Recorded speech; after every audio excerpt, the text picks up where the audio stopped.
What's up, everybody? Lazy Chef back again. We are going to be doing some cooking today.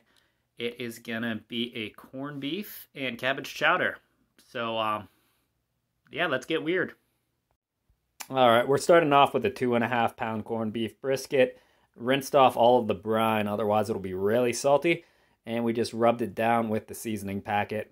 Gonna throw that in the oven on 325 for about 2 hours, and then we're gonna finish it off on 500 to brown it up a bit. Now, while our corned beef brisket is in the oven, we're going to start our actual chowder base. So here you can see my quick mirepoix with some onions and carrots and celery. And then we got a couple pounds of potatoes diced up. I like to keep them a little bit bigger, but still evenly sized so that everything cooks evenly. We're going to saute our vegetables in some olive oil in the cast iron. Hit it up with a bit of sea salt. Bit of black pepper. We don't want to brown this off, and we just want to soften the vegetables. Once your vegetables start to get a little soft and colorful, you can add your little bit of garlic. Just give that a little stir. You're only going to give the garlic about a minute to cook and become fragrant, because the flavor really goes downhill after you cook it too long. Then in go your potatoes. We're going to season again with some salt, a little pepper, and some thyme. And we're going to add chicken stock, just enough to cover the potatoes. You'll want to bring your chowder up to a slow simmer. We're going to let this go for about 25 minutes until the potatoes get fork tender. Just pulled the brisket out of the oven. It smells amazing, has a nice little golden brown crust on it. We're going to let this sit for about 10 to 15 minutes for all the juices to settle, and then we're going to just chop it into small cubes. Right, we've been going for about 20 minutes. Our potatoes are nice and tender. Corned beef is cooked and chopped into cubes. And we took half a cabbage and roughly chopped it. Gonna throw this all in the pot. As usual, my Dutch oven is nowhere near big enough for me to cook for myself, so we're going to have to give this a little bit of time for that cabbage to cook down.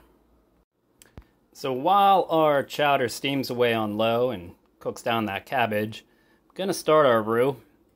Melting an entire stick of butter. We're going to add a half cup of flour to that and incorporate it. Cook it until it starts to turn a little bit golden. Gets a nice popcorn smell to it. And then we're going to add some warm, heavy cream to that. It's going to actually make like a bechamel sauce. We're going to use that to thicken up our chowder. So if you've never made a roux before, it can be a little intimidating. Just remember to keep your heat nice and low and to keep it moving constantly. Once you notice that that raw flour smell is gone, you're pretty much done. But you can cook it to a little bit darker, and that'll give you a little bit more flavor with it. So I've been whisking this on low heat for about 5-6 minutes now.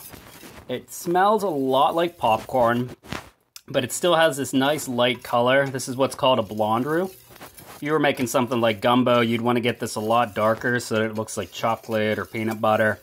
That's going to give you the depth of flavor that you would go with for those soups. But since we're going for a chowder, this is good here.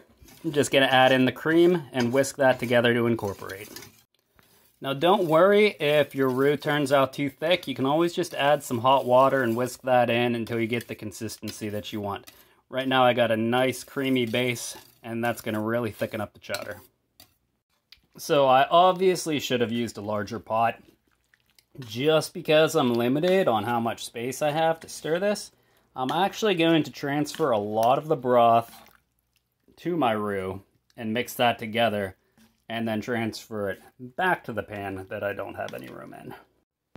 Now that everything's together, I'm going to let this go for another 15 minutes or so, just on low heat so the flavors incorporate. At this point, I'm going to do a last taste test, see if we need salt or pepper, and then we'll go from there.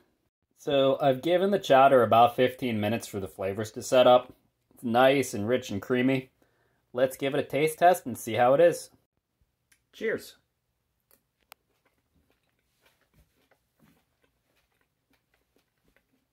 Oh yeah, that's delicious.